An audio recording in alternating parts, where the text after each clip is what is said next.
Hello, everyone. Welcome to a special edition of Cape Breton Originals with NSEF.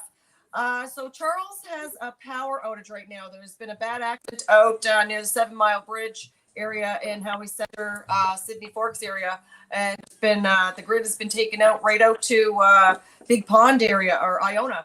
So it's a lot of people are in that area, and Charles included. So he can't come on the show, unfortunately. But we do have Dr. Father Albert Maroon, and we've got in the background helping, if need be, is Russell. He's there with Father Maroon. And of course, we've got myself and Marie St. John. So I've got a letter here. Father, do you want to start anything before I read this letter that's from the office of Deborah Ryan Campbell at CBRM? Everything else said?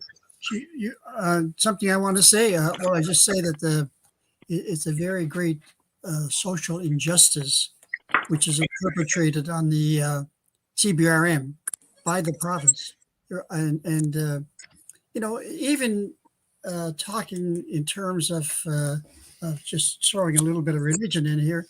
The Pope Francis, originally Cardinal from southern Argentina, is much acquainted with social injustice from his country, and he's rallying against it in his speeches, and that's what we're about. Social injustice here. The greatest social injustice is being perpetrated on the people of the CBRM. So we're fighting that. We're fighting that very vehemently, and we're trying to get the CBRM Council to carry this project to the provincial government. It's not just us, but they represent all the people in the region, and representing all the people in the region. They should be very, very much concerned with what's going on in the province. $1.5 billion is not coming to CBRM due to the fact that we don't get our share of the equalization, the numbers the province has given us, and also the fact that we're not getting any taxation from Nova Scotia Power, which has approximately $4.5 billion worth of property in CBRM that's only being taxed at $700,000, I think, and it all goes to the provincial government and never gets to us. So that's a very, very great social injustice in my mind. You don't even have to have the Pope arguing this fact. We know because we're a dying community, and Senator Dan Christmas has said that, and he's right. Yes. So that's some good points that we're going to be bringing up tonight. All right. So I've got a letter here, and we've all had technical difficulties tonight, and we'll blame it on the grid out in Howie Center area. So our internet's all working bad and choppy. But anyhow, this letter is dated July the 12th, 2021, Office of Deborah Campbell Ryan. She's the municipal clerk here at CBRM. So this is Honorable Labby Kasoulis, Minister of Finance, Halifax, Nova Scotia. Email financeminister@novascotia.ca. So anyways, it's re-equalization. Dear Minister Kasoulis, and it goes on to say, at the July 6, 2021 meeting at CBRM Municipality Council, a motion was passed directing the Mayor Amanda McDougall and Council call upon the provincial and federal government to provide answers to the questions put forth by the Nova Scotians for Equalization Fairness group at the February 23rd, 2021 Council meeting regarding administration of the Equalization Program. Attached is a copy of the resolution passed by Council, noting that Appendix A, the resolution contains questions by NSEF. On behalf of Mayor and Council, I would ask you please provide responses to these questions in the Appendix A as they relate to the provincial government. So did we ever hear anything back from them regarding that letter? Let's see now. Well, no, the minister that the letter was sent to was ejected because of the election a month after. So we not had Rankin, Derek Lumbercat, Jeff McClellan. Hold on. I think Marie is back. Hold on here. All right. God. That's Marie. Okay. I'm having a hard time. I'm really sorry. Yeah. All right. So we're just trying to figure out. So because the the premier changed and we had an election, this letter went to wayside and nothing ever become of it. That's what I think. Right. They just ignored it, and as they do a lot of other stuff. And what they do. I can't hear you talking there, Janet. Yeah, there's such a lag, you guys, on the line. Like like when Father Maroon speaks, it's like 5 minutes later that his mouth is moving. So he thinks you're speaking to him, but he can't. Is there any way we can just like disconnect and refresh or something, or Maybe. or no? Not so much. Once I end it, remember before with Wendy, I had a double show going. Yeah. Well, what you can do is just carry on. He'll just listen and not watch, and then that should be the best way to do it, probably. All right, he's going to listen and watch himself. Yeah. Yeah. I've read the letter. Yes. They're ignoring us. They're ignoring us as they do in many other areas, and this is their ploy. They don't want to admit that they owe us this money, and it was their fault. It was their fault that we're not getting the money. And the funny part about it is that who benefits from all the money that comes from the federal government that goes to the province to be given to us? It's taken by the province and put in general revenue, and they spend it whichever way they wish, which is improvements in Halifax and whatever. They try to get votes wherever they can with our money. And we're not getting it, and we're a dying community. I think if it wasn't for membership, we would be twice as fast dying as we are now.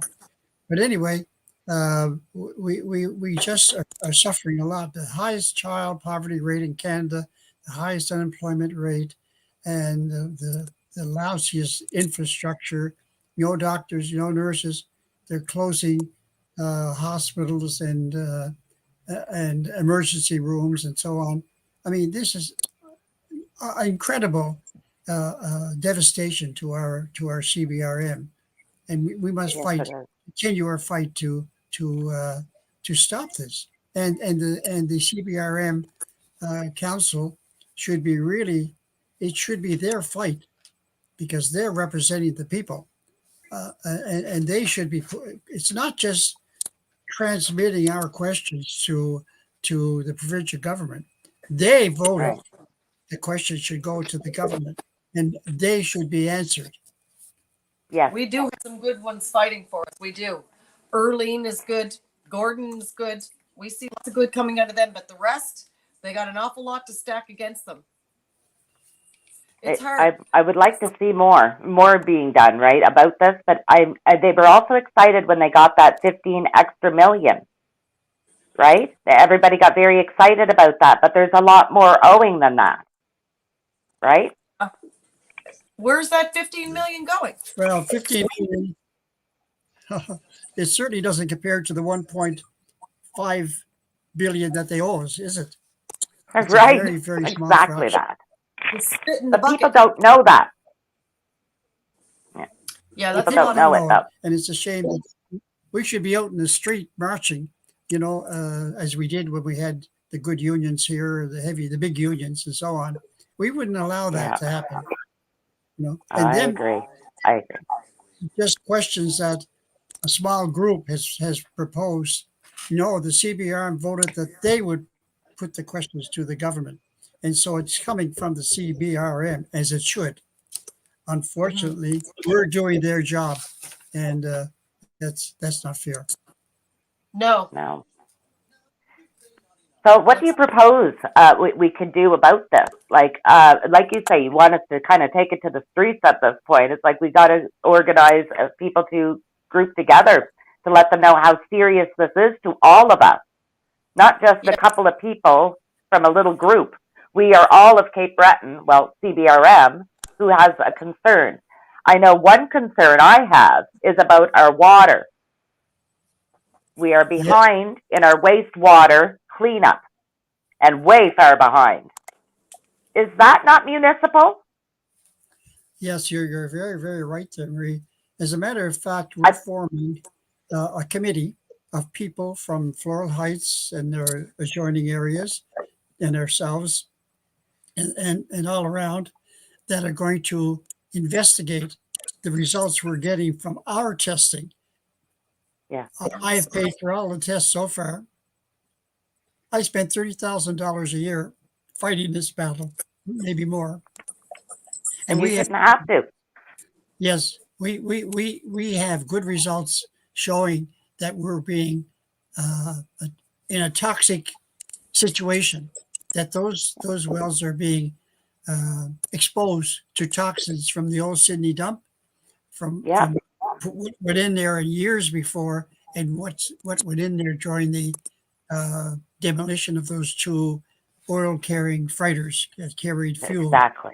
Yeah, the special. What we're going to do now is take samples of people's wells of a specific chemical that causes cancer that's in fuel oil, and we believe that this is what is prevalent in the wells of Floral Heights and causing the great deal of cancer that's in that area.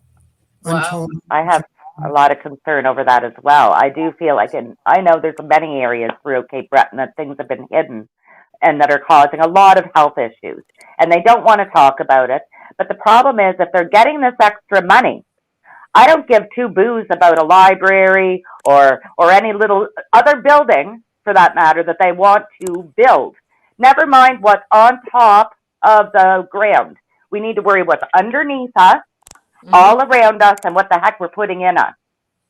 So this is infuriating to me that they get this amount of money and they're, whoa, we're so excited. And they start talking about how they have this, they said that they had extra money. They had extra money at the end of last year. Well, that's great. Where are you putting it? Are you putting it towards things like that will be good for our health? Things that are going to keep us a healthy community? Because money doesn't matter crap to people who are sick. So, and a lot of us are sick. And a lot of us need doctors, and we know that. And they say, that's not our problem. We can't do anything about that. Can't do a thing about that. Okay, well, if you can't do anything about that, do something to help our health. The land, make it not poisonous that we're living on and pay taxes on and having poison run through our land. That money from we are owed from equalization should have been here to help us for all these years that the oil and the coal companies took advantage of us. And I don't understand how people sit here and just allow it over and over and over again for us to keep electing people in who don't care. They don't care once they're in. They're in with this party, and the party does not want them to do anything for the rest of us, only for the corporate, only for those that own a business. If you own a restaurant, if you own a mall, if you own any property, if you own anything, oh, they're working for you. But if you're a poor guy and you're paying rent, they're not working for you. Yes. They are not working for you. Those are very good points, Marie. And that's really the problem. CBRM is responsible to deliver excellent water to the community. And I don't think they've been testing. At least we don't know if they've been testing for the right things. It's okay to test for E. coli and that sort of stuff. Everybody does that. And they said, oh, our water is perfect. But they're not testing for the chemical that comes with the, what's the name of it, Russell? The PAH, polycyclic aromatic hydrocarbons. Yes, that's too much emotional for me right now. But you understand that is chemical. Thanks for being there, Russ. Yeah, it's in the toxins that are in the old Sydney dump that feeds directly to Floral Heights directly. And there's a brook that runs through Floral Heights through the dump first, and then it goes right through Floral Heights, crosses Tomatary Drive, comes down the Wildwood Drive, whatever, and it's feeding people dying along the route of that brook too. Besides, what's underneath that dump and what's underneath the people in Floral Heights is gravel, wonderful gravel for construction and all that sort of stuff. And the McDonald family were into that and so on. But that gravel is great for carrying the toxins from the dump down to wherever it goes. It becomes an aquifer. It's actually, like, it's bizarre. It's a part of an ecosystem now that has become a poison ecosystem. People don't know the way that stuff works. I'm not going to say the name, but I worked for a water treatment company. And the company actually works here on this island, cleaning our water right now today. And I want to know, what are they testing for?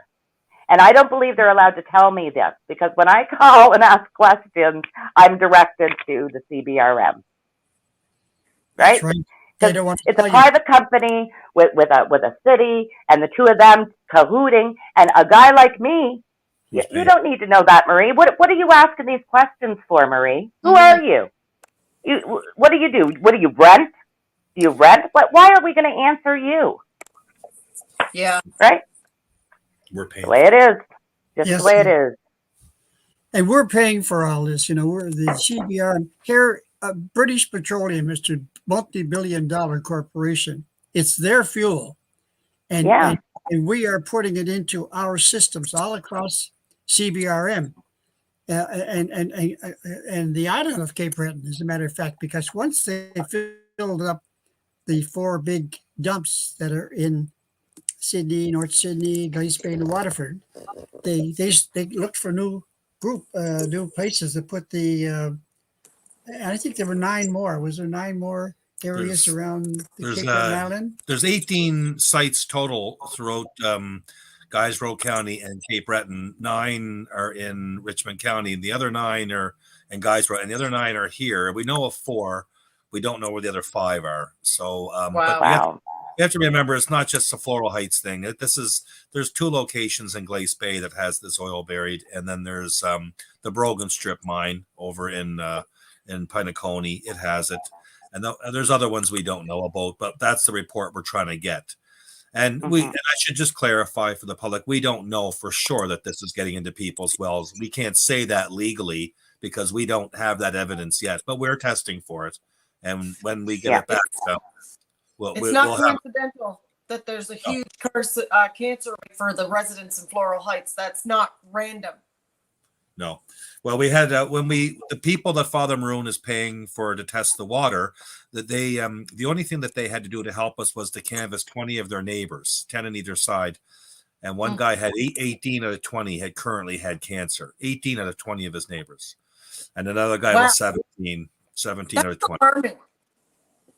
And when we asked the Department of Environment if they're testing for the cancer in that area, we were told after the fact that they don't want to show a map and a cluster of red pins throughout like these specific areas that are high in cancer. Yeah, which one did that? It might cause alarm. That's right. Yeah, it's very alarming. So. Draw attention to it and stuff so people know about it, so that people speak about it. Yeah, they don't want that. Nobody should be talking about it. Everybody be quiet. We want a library. Yeah. I think the days of I want a library, but I want to live too. I want to survive and drink clean water, and I want to know where my wastewater goes as well, because those outfalls of wastewater going out into the ocean, that's another issue I've got, because that's another municipal issue. And they got all that money, then do it. Do something. Yeah. Go after those buggers who are out there, and they've got all that money, and they're putting dirty water into the ocean because they don't want to have to pay to clean up their sewage. Why should they have to? There's only people like me living here, they think. You can't do anything. You don't own anything. What's she going to say about it? Go ahead, Father Maroon. You know, Marie, there's a big operation in the middle of New Waterford. They're bringing in bags of something early in the morning, between 2 and 4 in the morning. Big semis are coming in there and dumping these bags of something. And there's a real big enterprise going on there where they're mixing what's in those bags with whatever is coming out of the pit. There's a pit there, a mining pit. And the result of that is going out to a brook that goes out to the ocean, because New Waterford's right there in the ocean, right? Yeah.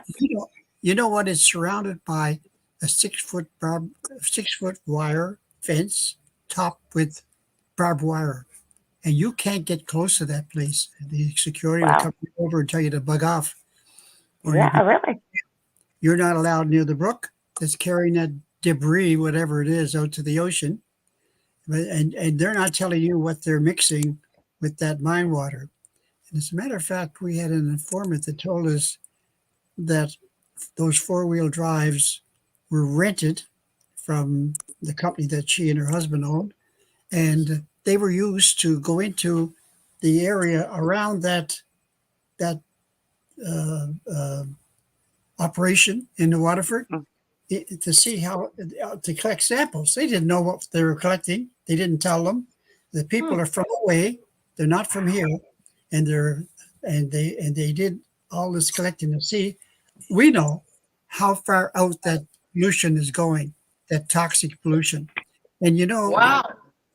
just one more point, the old Sydney dump, we were up there one day with a witness, and on every well, and there was about 45 or 50 wells out there in the dump, the old dump, on every well there was attached with those, what do you call it, attachments, a professional looking sign saying toxic area. What was it? Toxic area, do not approach. The biohazard toxic site. Yeah. Yeah. Site. And a couple of days later, they were all removed. Now, who put them there? We went to Francis Campbell from the solid waste disposal group there. He seemed to be involved in all this. And he said, no, it wasn't us. And we can't tell whether it was Santec or Santec was the company hired, international company hired to oversee all this testing and that sort of stuff. Nobody will admit to putting up those signs. Very, very efficient signs. We've asked everyone from the Department of Health to Stantec to the environment to the solid waste. No one will admit to taking the signs off the wells. How could they be? How could they be a biohazard, a toxic site one day and not the next?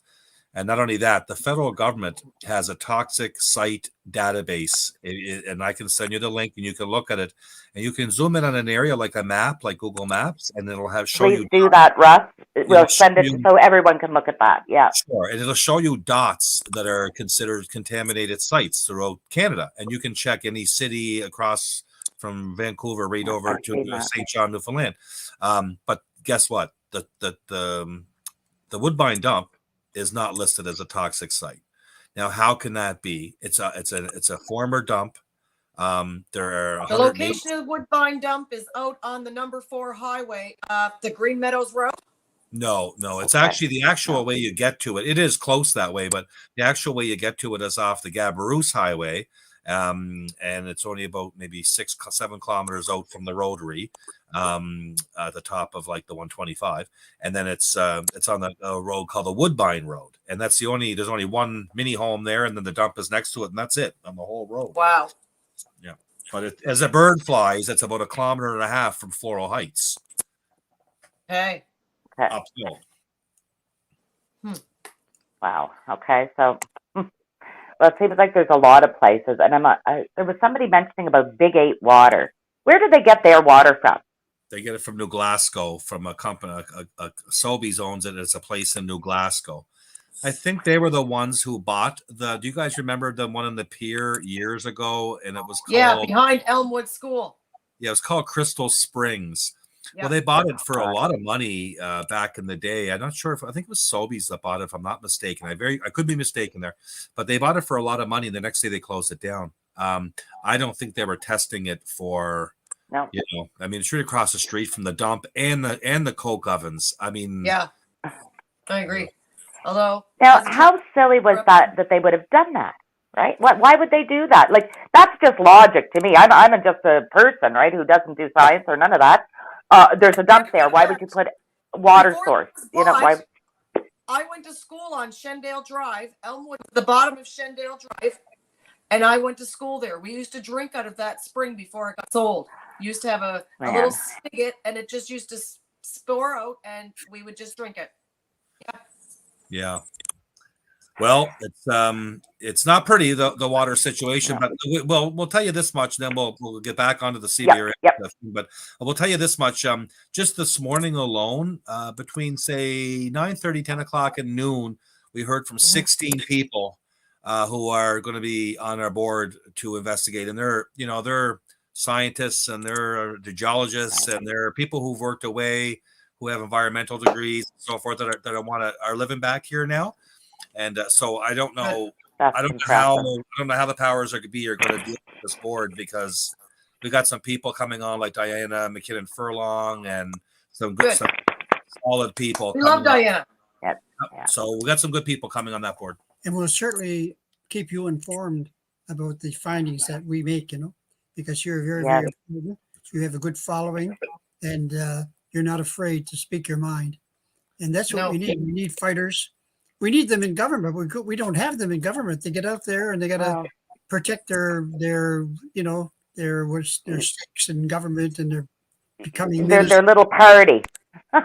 Always that little party that they're with, right? But I am impressed with Kendra. I mean, I know, she's definitely been out there speaking for us on our behalf for quite a while now.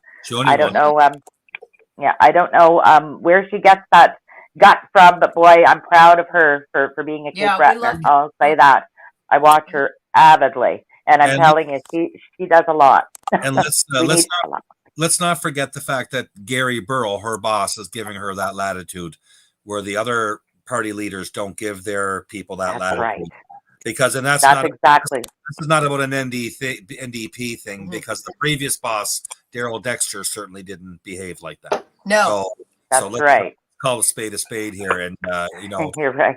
Yeah, and Gary, it's the individuals, not the parties, that are actually the good politicians that are from here, born here, know here, leave here, and forget here on repeat. Yeah, like Cecil, that drives me crazy. Like Cecil, the next day gone. Yeah. Well, nothing left for me here. I'll toddle off and wreck somebody else's place. Yeah. Well. But we get back to the CBRM here. So I don't know, this was Charles and Albert's thing, and Charles unfortunately couldn't participate because of the power situation. But I mean, I wrote a few things down with him on the phone here, just that he wanted me to bring up. And the first one here is that he wanted to say that he finds that there's a political interference within municipal council, because maybe of future aspirations they get into politics. So you're keeping one thing quiet, and so there's another. Diana there. Hello, Diana. It's right. True. Yeah. So I agree. That's one thing he wanted me to mention. Another thing that he wanted me to mention was that this is not just this mayor and council. This has been 25 years of this, with the exception of John Morgan. And when John Morgan was the mayor and he was fighting for this, he didn't have council behind him then either. No, he didn't. He didn't. Against him. So there seems to be some reason that our mayor and council doesn't want to fight for our constitutionally entitled funding. This funding comes to Nova Scotia because Cape Breton Island generates it. But for some reason, they don't want us to have it. It's not some reason, Russ. Let me break the reason down, all right? The reason is there's money and business behind our politicians, and they're being pushed by New Dawn. They're being pushed by John Old Jim. They're being pushed by Marty Chernin. They're being pushed by all the money shakers and all the money makers on this island. They're pushing them, and they're telling them, do this or else. Do it or else. Was he not in the paper that he's pulling his money out of here because council went against him? Goodness, crime never. Yeah. So that's what they're all doing. They're all putting their pressure, and they're putting their, you do this or else on, and they've been doing it for so long. They're puppets. But you know what, though? To be honest with you, that happens at a provincial level, at a federal level. It's no different than the big oil companies running our federal government. There's no that's been going on for 150 years. That's how. Yeah, we're watching some information now today about Carapon's cleanup and about the steel plant. That whole thing with the steel plant in those years, that was all the same thing. That was government here, and the police for the provincial government, shooting miners because they weren't doing what they were told about taking 50% and so forth. I mean, when you have a police force working for a provincial government to take away people's rights, is a problem. Oh yeah. And we're a small island, and I feel that we're being bullied over and over and over and over again this way. It doesn't seem to matter how much we've given to this country and actually to the world. We did a lot, for a little island. You consider what we put out there. And what have they given us back? Nothing but illness and a lack of doctors, a lack of funding, and no infrastructure. Thanks. Thanks. My gosh. It's Sometimes annoying. it's the lack of funding, or it's sometimes where the funding is going in the wrong hands. All right. Yeah. I guess that's a Grants better and way to put it. studies and Better things way to that put it. just never pan out to be anything but a big paycheck for somebody that was, you know, in the right room at the right time. Too much of Pretty that. much. Somebody made a good golfing partner that day, and now they're connecting, and now big businesses are growing on the prosperity, progress. I love that word, progress. What is progress to somebody? Huh? That's right. You have a yacht, Father Maroon? All I know is that they could be doing better. I think they could do a lot better than what they've been doing. And I mean, when it comes down to things like this, I wish they would be more transparent about, listen, we know that our water isn't as good as it could be, or that we're not taking proper care of wastewater, but we're going to do this, this, and this. They do say it, but it seems like it's years down the line. Why years down the line? Why? What else have we got on the list, Father Maroon? Yeah. What else have we got on the list? Those chemicals that long named chemical that Russ just hydrocarbons is the best of this. Yes. Yeah. They say they're not testing for this, but I think they are, and I think they know what's causing all this, but they don't want to announce it to the public because they'd have to do something about it. So they're delaying until we die off or get tired and drop out of the fight. But we're not going anywhere. We're not going to stop fighting for the rights of the people.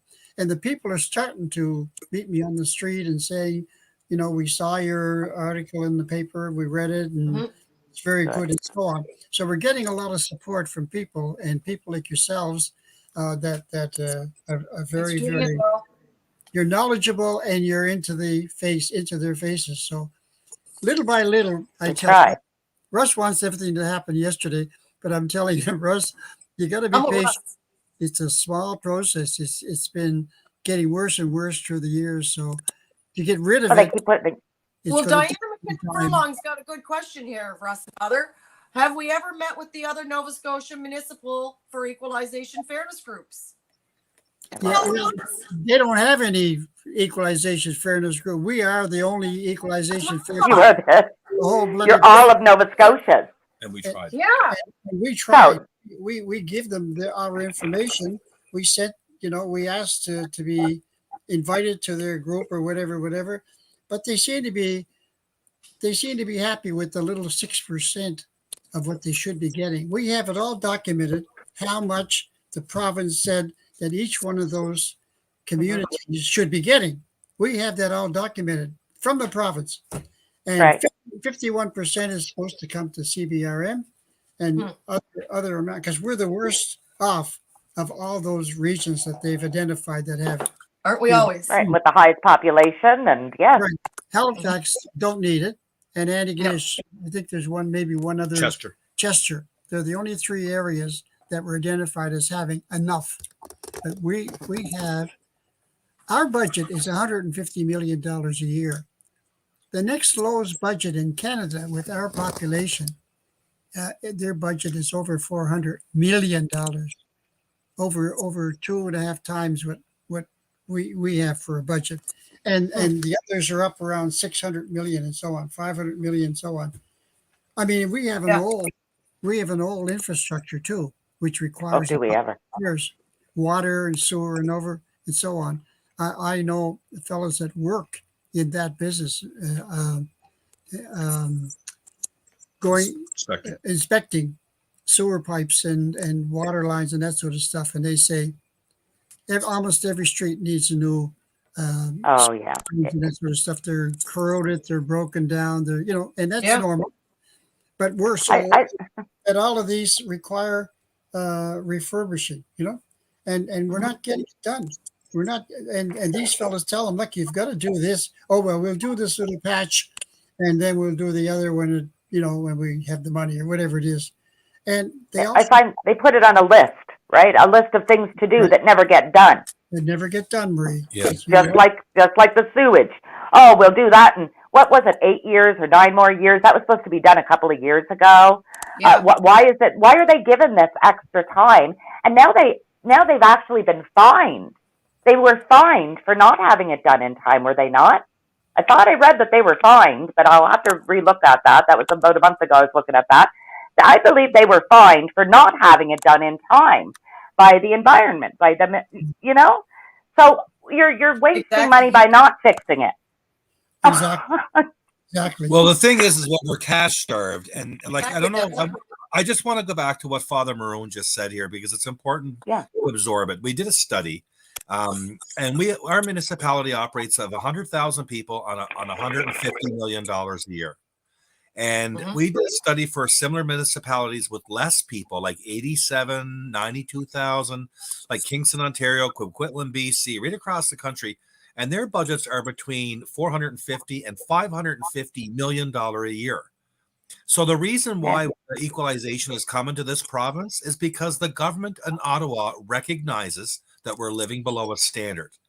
So we're generating that $250 million for us because we should be having a $400 million budget. If we did, Marie, maybe the sewage would be fixed. And you know what, Janet? Maybe the fresh water supply would go out to Howie Center.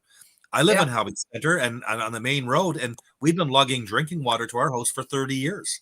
Wow. So is Patsy, my cousin. Yeah, we all have to, all of our neighbors are the same boat. We're paying ice. And this is acceptable to them. This is somehow acceptable to them. Right. But we want a library. Yeah, a library is our priority here. I'm getting sick of this because this is crap to me. Marie. Drink a book. But, you know, the more that we talk about it, the more we bring it to their attention that we are aware they're not doing their job, the more that they're going to have to do their job. So everybody get together tomorrow. You all got an email. You can all send it to the mayor, to every one of your council members, even the ones that aren't yours. Send it to all of them. Let them all know. We all know that you got money and we need water. We need sewage fixed. We need these things done. There is no more time. You are wasting money of ours if we are being fined for not having it done. Get it done. Good point. Tell them the email. Oh gosh, we'll post that for you because we've got a good old list of emails for y'all, and it'll be right there underneath our broadcast here tonight because you all need to know it and you all need to fight for it. Otherwise, you're going to be sitting here for another 30 years, all waiting around for somebody else to do something. Because if you don't get up and do it, nobody's going to do it. Well, you know, Tracy Bailey's bringing up a great point, and Marie and I know all about it too well. I'm sure Father and Russ do too. Sorry, this is off topic, but what I don't get burns my ass is how hard it is to find a place to live. And when you find a place, they want $1,200 to $1,500 a month, nothing included for a single parent with 2 children. It's just not fair. It isn't. She's right. It's really hard to live. I'm from Ashby. I've lived in Ashby for almost 50 years. I'm out in Grand Lake Road area, living 15 minutes out of Sydney because I can't afford to live in Sydney anymore. And I'm paying like $1,200 a month, you know, to live where I'm at. So yeah, I live where I'm from. So that's what I guess the problem that what happens is because the taxes are so high for the people who own the properties, they put up the rent on us. So again, remember that some these people who are building these new apartments, they're outside of the tax cap. The tax cap is on there, so the people who have owned their homes for the last 20 years, they're not being taxed enough. No. The people who are building new homes they're being taxed too much. But you have to remember, this tax cap was put in place exactly when they start taking our money from equalization. You can't have the federal government supplying money to the province so that people are not overtaxed and then put their taxes through the roof. So what do? They come up with the tax cap, and that's from Yarmouth to Sydney. It's right across the province. It's not just here. It's not just in Halifax. There are people who are living in Halifax downtown on a piece of land in a house, like a big 3 or 4 bedroom house. They're paying $2,000 a year. There are people who are building a little 2-bedroom bungalow on a slab in Glace Bay that are paying $8,000 a year. So that's not fair. No. And it should be fixed. So, and why isn't it being fixed? It's just one more thing that we've got to bring to their attention, that these things can be fixed, because equalization money being given is so that we become a part of the haves. Right. But they don't want us to become a part of the haves, do they, guys? They don't want us to become a part of that, because then Halifax will not get that equalization money.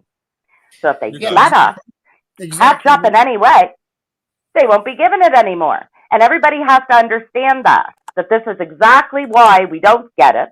It's because they won't get it if we ever get ahead, if we ever get our infrastructure done in time, All or of sewage or our anything. little issues that are tearing our island apart, our clean water, our housing crisis, our healthcare crisis, they are all linked directly to the lack of equalization coming through here. And if you have a problem with the healthcare, a problem with cancer and water, have a problem with housing, then you need to help with the Nova Scotia Equalization for Fairness people. You need to make awareness, because they have been doing it for 25 years. What have we been doing but winning? Let's help them. That's what me and Marie are doing. Yes. Share them. Yeah. It's really Okay? appreciated. It's a real You're right problem. on. You're right on. And the more people we get involved, the better. That's why we're forming this committee. There's going to be, I don't know, 18, 20. 18, 20 Nice. people. Good. And they are knowledgeable people, and these are aggressive people, and we'll be able to do a lot with those people, because just the two of us or three of us, it's hard to handle everything. It is. Equalization, water problems, political problems. It's Absolutely. It's Yes. a lot of different little areas. It's, with one big problem Exactly. being, But you know what? Thanks to you, people like yourselves and so on, we're getting to people. We're getting them involved. They're learning. They're learning, and that's good. Once they know, the government doesn't want you to know what's going on, No. and that's their weapon. Keep them keep them ignorant. knowledge is power, is always been, I've always known it, and it's true. The more you know, the more power you got. Exactly. Yeah.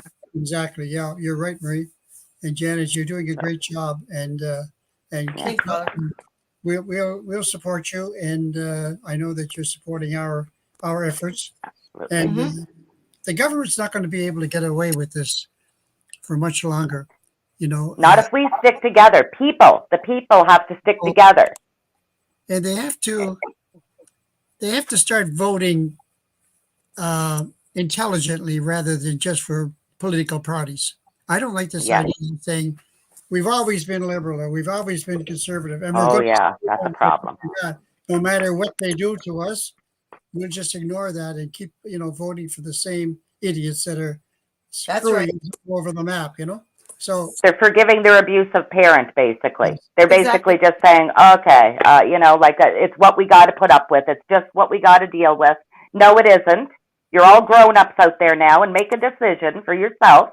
What do you want to see happen for your children and your grandchildren? Do you want to see them moving away? Do you want to see them doing the ridiculous things we've seen for 30 years? Because this can be changed. Never left this island. You're bred and you're branded from your family. Shut up. Yeah. Just never mind it. Just shut up. You take You take it. That's what we're used to here in Cape Breton, is just taking it. No, not taking it anymore.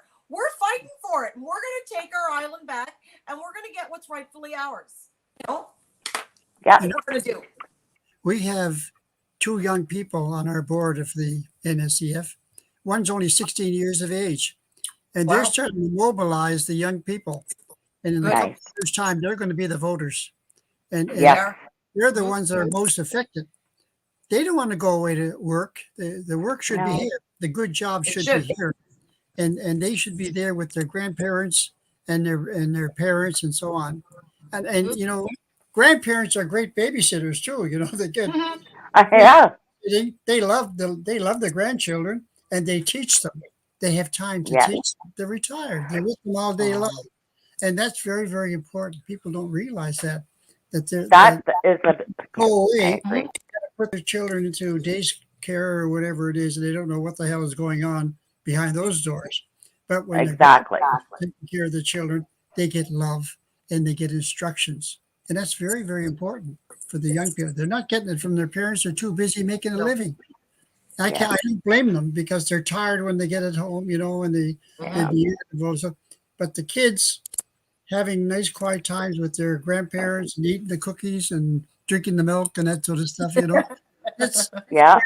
a treat for them. Janet knows about that. They love to go to grannies or nannies or sitties or whatever you call them, and having a good time with their grandparents. And the grandparents love it. They just love having. That's what I miss most as a priest, is having grandchildren. Not the wives to Honestly. tell me what to do, but the grandchildren, I want to just interject there for a second too, because Father Maroon is being far too modest, and the reason why we have these young people on our board now is because he has set up scholarships for them. They come on in grade 11, they stay on for grade 11 and grade 12. They learn about it, they study it. They're with us for protests. They're with us in meetings. They attend every one of our meetings. And when they graduate from high school, they get a bursary to go to university with. And Father Maroon funds that 100%. So he's being modest when he talks about the young people getting involved. Wow. But he's reaching into his wallet to make that happen, just so you know. Thank you, Father Maroon, for that, because that's investing in our future and in their future, right? It's not just for them, it's for all of us when you're doing that. Those kids are going to know what you've done forever. Like, that's incredible. That's so cool. Yeah. And we need more people like you to do that. Yeah. Cape Breton's favorite priest and my favorite priest. Like, I love Father Maroon. Yes. Well, we're all partial to him because we know him. And if anybody doesn't know him, you got to meet him. He's wonderful. But the thing is, I think we need more people like Father Maroon. You're not the only one who can afford to do that, right? And I'm sure, I mean, that's a lot of money, right, to a lot of people. There are a lot of people out there who've made an awful lot of money off of golf courses, their construction companies. I don't know. How about all the real estate you people are all gobbling up out there? Why don't you people do something? Why don't you do something good for someone for a change? And damn well, put a kid through university. Yeah, what is wrong with that idea? Yeah, don't hold. I think that could be a tax write-off for them in some way, could it not? He really does. Couldn't they? Yeah. Right? Yeah. I don't think that would hurt too many people if you had, that as actually tax write-off. That would be a good thing. We should try to come up with something for that. Try to put some kind of a thing together for these people with all that extra money they got out there to buy all of this properties up and everything. And why don't you do something good for someone? Be nice. Oh, yeah. I'm sure they'll be all over that, Marie. Yeah. They would if you can use your money to do it. Yeah. Honest to God, right there. Don't raise my rent so they can afford to do it. We have to keep fighting. We have to keep fighting. And we will. This committee we're forming to handle the water situation is important. The Cape Breton Post has hired or has given Jessica, whatever her name is, to do studies, and she's put those 2 articles in the paper already about the water situation. And Halifax now is going to interview Russell for an article that's going to go out. And I see one of our articles appeared in the Chronicle Herald the other day, didn't it? Yeah. Yeah, the one that came into the Cape Breton Post. So getting into the Post now is another big issue. Now we have free access to the Post and to the Chronicle Herald. So people are getting to know, what's going on here with water. Now, they're so worried about the Indigenous people not having proper water, and rightly so. They should have proper water. And now most of their communities are requiring large amounts of federal government help to get them with half decent water instead of getting it out of the river or the lake or whatever. We shouldn't be in that situation where we have to buy water, bottled water from wherever, I don't know. But we should be able to drink good water from our own tap. No, it's a natural resource. And somebody came in and poisoned ours, and they should be held accountable. And I don't know how we can do that, but we got to clean it up, right? We got to do it. And we will. We'll get there little by little. I tell us all the time. Got to be patient. It's true for certain things. Yeah. We're patient. And this committee that you guys are forming, this water committee, though, I can see how that's going to actually get somewhere. If you've got actual scientists on board, that's what you got to do, because their scientists want to say what they want to say. I mean, everybody understands that a scientist can be paid for just as well as a guy on the street. Okay, they can be bought. They're not infallible. They are human beings who like to make money too. And when you are a big corporation, you can buy scientists. Does anybody understand that? Because I know I'm not the only one who understands that. So let's all think about that, right? Yeah, it's something though, right? We have a contact with the scientist. Buckler is his name, yes. And he's a hydrogeologist, and he did a lot of work for the CBRM on what's underneath and what it's carrying and that sort of stuff. Okay. He made a report to the CBRM, and we were supposed to get a copy of that report. So at one time they said, oh yeah, come into our office and you can look at anything we have. Now they say, oh no, you have to apply for it or whatever. And so we applied to the Department of the Environment or whatever that had a copy of the report. And they said, no, we have to get permission from. Who are they going to get permission from? They said permission to give you this report. And the only way you can get it is to go to the, who's the guy? Privacy commissioner. The privacy commissioner, yes. And that could take years to get a response from that fellow. So they're hiding what this hydrogeologist has in this report. And he knows about all the stuff that's put in all the dumps across Cape Breton. That was his study. And here we can't get the report. And we're afraid that's not good. It'll be redacted. You know, they put all the important black marks be all through it. You know it. Read. Yeah, I wonder. So basically, you need a freedom of information. So if you're part of any of these projects, that in Waterford trucking project, bringing in these bags of mystery, whatever, if you know anything about that, for the love of God, contact me. I'll keep you anonymous. You just supply me with the documentation that I need to expose them people, and I will do that for you. So you help me and empower me, and I will make sure that they are exposed. Anybody who has any information that leads to any of these dump sites or any of the information leading to maps of these dump sites or any government hiding, please provide it to me. You can inbox me, Cape Breton Originals, and I'll make sure I find a way to get to you and your information. Wow. If you don't trust Facebook, we'll have the actual email, your email on the bottom as well as a link. So we're going to put emails on the bottom of this for your all of the CBRM's council and the mayor, as well as Janet's Cape Breton Originals email. So, get on it tomorrow, guys. We can't do it alone. We all have to work together. Killing your neighbors. We need to stop the conquer and divide thing that they love seeing. They love it so much when we're fighting. Let's work together and make sure that we're actually making them work for all of us so that we're actually not sick from drinking bad water, from the sewage going into our water, doing a direct turn around. I just picture it out there. Janet and I drive around a lot, and I'm telling you, my South Bar, it is horrifying sometimes the smells that are coming off that place. I don't know what's going on there, guys, but if you could do a water sample test down there, I'd love it. There's something wrong down there. When that smell comes up, that's some pretty wicked smell. That's raw sewage. 5 minutes left. Go ahead, Father Maroon. We just wanted to say really quickly too that don't just run off and get your water tested. When the steel plant was going through remediation, a local company here tested water at the Tarpon site, and they said there was no PCBs in it. One of the workers there from the time said, "Screw you, there is PCBs," and he did his own tests and sent it away, and it came back loaded with PCBs. You really can't trust what is going on here. We're going to provide you with a company who's not here, who's another part of the country. We're going to give you their name.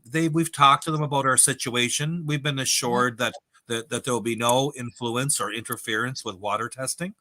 And they're going to come up with a package so that people can have their water tested for heavy metals, chemical compounds, environmental compounds. They're going to come up with a package so people can literally send a sample off to them, and then they can tell them what's in the water or what's not in their water. But Father Maroon has not finished the water testing. We are doing the PAH testing now. We had the PCB testing was 2 weeks ago. Our heavy metal testing is already done, and we have the results back. So we have a little bit. They're pretty alarming. They're pretty alarming. I can imagine. Well, I know what's in my blood, so I know how alarming it's got to be. I was raised here. I wasn't even born here, but I was raised here, and I know what my blood is not very good. They tell me, that they. Yeah. Anyway, we'll just see. We'll just see what happens, guys. We'll do another show with you, and definitely let people know what's really going on out there. We appreciate it. Yeah, we appreciate you guys. We have a lot of Thank you, guys. We have a lot of information, and we're willing to share it. So whatever we find, we'll send on to you, and help you whatever we can do. Yep. And this new group, they'll be meeting soon, and we'll see where we can go from there. It's a new approach, because we can't do it ourselves, and we want people from Floral Heights to be involved, because it's their water, and it's their water being sloughed down that the hydrology underneath them from house to house. I can't imagine them living under those circumstances. They should have water that's provided from some good source. And we're going to investigate too and see if the city water is not being contaminated from some of these sites. I'm sure it is. Another long range project. Because so anyone who's watching, I don't think city water is bad, reach out to the Nova Scotia Equalization Foundation. You might be in an area that they have identified. Yeah. Well, we have a video. We've done a video that identifies the 4 areas we know about. I mean, if you live by those areas, you might want to test your water. That's all we can say. Yep. I don't drink the water from Sydney. I'm living right on Townsend Street. I take my water in from Big Pond, which is a secure site. And it's very, very good water. That's what I drink. That's what I cook with, and so on. Unfortunately, I have to take a shower with Sydney water. There's a guy just a short distance. He's the closest to the dump, living in Floral Heights. He's the closest to the dump. Every time he takes a shower, his whole body breaks out in welts. Do you imagine that? And he's only a half a kilometer or whatever it is from this toxic site, which we call the old dump. Welts breaking all over his body every time he takes a shower. Something's wrong with his water. Oh, absolutely. He has high metals. High metal content, and I'm so allergic to metals, right? And that's why I'm allergic to metals, because of what I was ingesting as a child in South Park. Okay. So, everybody's got to realize that their health issues aren't just coming out of nowhere. It's from your environment. It always is from your environment. I mean, it's just logic, right? Come on. And right to our leaders, right? They got in power, and they have a right to listen to your opinion. Right? Okay. Very good. So we're going to leave the email so you can message your counselors, email your counselors, let them know. Anybody who has any information that could help with the investigation that Nova Scotia Equalization Foundation is doing at the different sites in New Waterford and at all the different landfills and secret landfills, by all means, do share. We'll be private and anonymous. So anybody got anything else to add? No, thank you for your time. We appreciate it. You're welcome. Thank you, Russ. Thank you, Dr. Albert Maroon, Father, our favorite priest. Thanks, Marie. Please share this, guys, because the only way we'll make the awareness is by sharing. Okay? Sharing is caring. That's it. Thanks for tuning in. Cape Breton Originals with Nova Scotia Equalization for Fairness. Out.